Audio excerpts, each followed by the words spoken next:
Bismillahirrahmanirrahim. Assalamualaikum warahmatullahi wabarakatuh.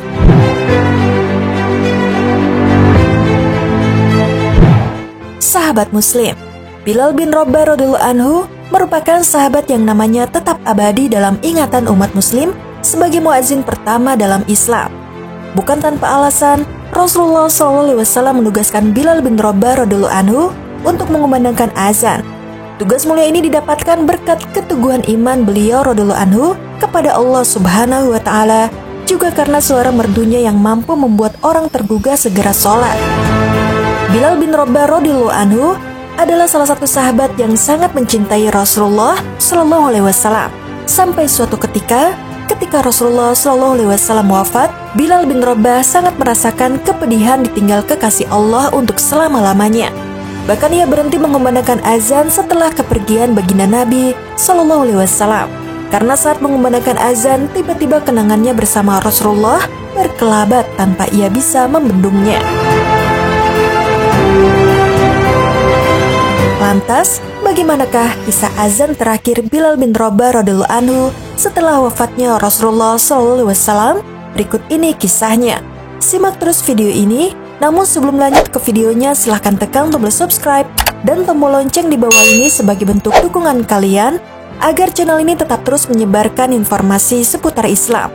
Dan terima kasih untuk yang sudah subscribe.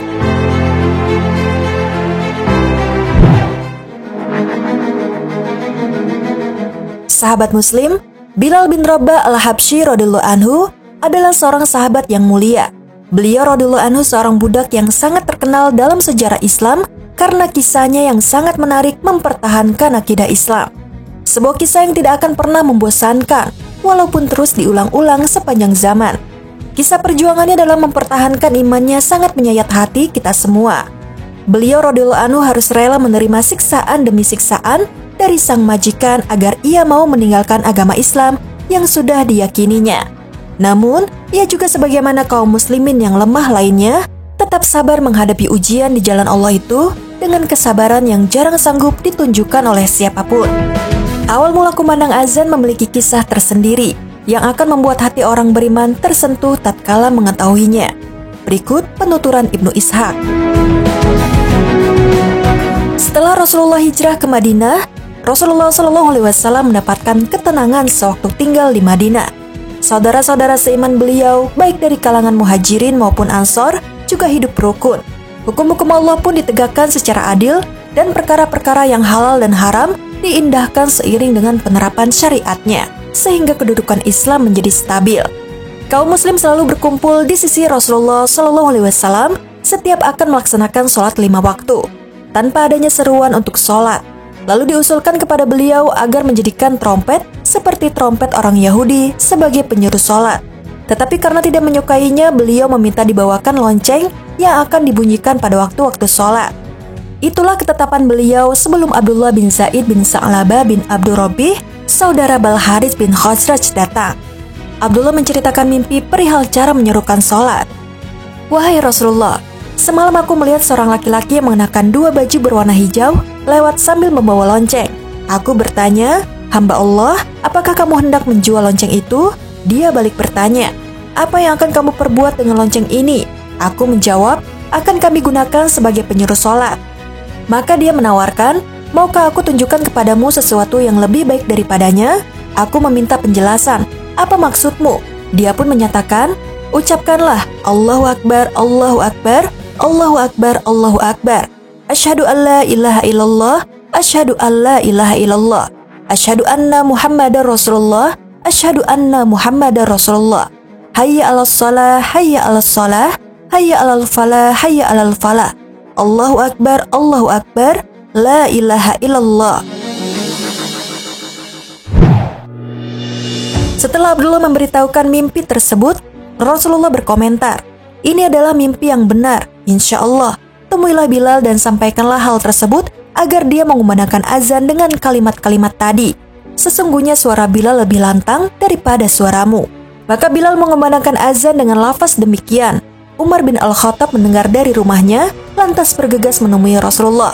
Di hadapan beliau dia berkata, "Wahai Nabiullah, demi zat yang mengutus engkau dengan kebenaran, aku juga bermimpi sama seperti itu. Beliau lantas menanggapinya, segala puji hanya milik Allah. Dengan demikian, Bilal bin Rabah radhiyallahu anhu adalah muazin pertama di dalam Islam. Bilal bin Rabah radhiyallahu anhu senantiasa mengumandangkan azan untuk Rasulullah sepanjang hidup beliau. Namun, pada hari beliau SAW wafat, saat waktu sholat tiba, Bilal berdiri untuk mengumandangkan azan di antara manusia. Saat itu Nabi SAW sudah dikafankan namun belum dikuburkan. Ketika sampai pada kalimat Asyhadu anna Muhammadar Rasulullah, tangisannya pecah dan suara pun terhenti di kerongkongan. Kaum muslimin saat itu turut menangis dan tenggelam dalam kesedihan yang sangat. Bilal bin Rabah radhiyallahu anhu masih mengumandangkan azan selama 3 hari setelah itu. Tetapi setiap sampai pada kalimat syahadat kedua tadi, kejadian yang sama terulang. Maka ia pun meminta kepada Khalifah Rasulullah Abu Bakar As-Siddiq radhiyallahu anhu untuk membebaskannya dari tugas mengumandangkan azan, karena tidak kuasa lagi menahan kepedihan hatinya ditinggal Rasulullah Shallallahu Alaihi Wasallam. Bilal radhiyallahu anhu juga meminta agar sang khalifah mengizinkannya pergi bersama pasukan muslim ke negeri Syam, baik untuk berjihad ataupun menjaga perbatasan dari serangan musuh. Kecintaan terhadap Bilal membuat Abu Bakar ragu-ragu dalam memberi izin, hingga Bilal berkata, "Jika dahulu engkau membeliku semata-mata untuk dirimu, maka pertahankanlah aku. Tetapi jika engkau membeliku semata-mata karena Allah, maka biarkanlah aku beramal soleh di jalan Allah." Lalu Abu Bakar mengizinkannya. Bilal bin Rabah akhirnya menetap di Syam sebagai muslim yang tekun beribadah dan zuhud terhadap dunia. Dia sabar menunggu waktu bertemu lagi dengan kekasihnya, Muhammad SAW dan para sahabat yang mendahulunya. Selang beberapa tahun, muazin pertama dan terbesar sepanjang masa ini pun terbaring kaku di pembaringan terakhirnya. Sa'ad bin Abdul Aziz bertutur, pada akhir hayatnya Bilal mengatakan, "Aku akan bertemu orang-orang tercinta, Muhammad dan golongannya." Istrinya menyahut, "Celakalah aku." Dan Bilal menanggapi, "Berbahagialah aku."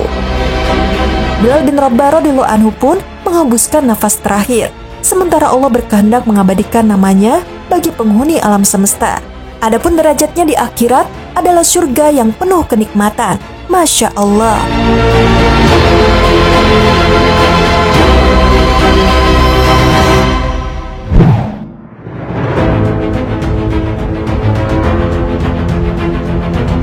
Sahabat muslim, demikianlah kisah azan terakhir sang muazin Rasulullah Sallallahu Alaihi Wasallam, yaitu Bilal bin Rabah radhiyallahu anhu. Kepedihan ditinggal kekasih Allah Rasulullah Sallallahu Alaihi Wasallam untuk selama-lamanya membuatnya tidak sanggup untuk melanjutkan tugasnya sebagai muazin. Kenangannya bersama Rasulullah begitu dalam.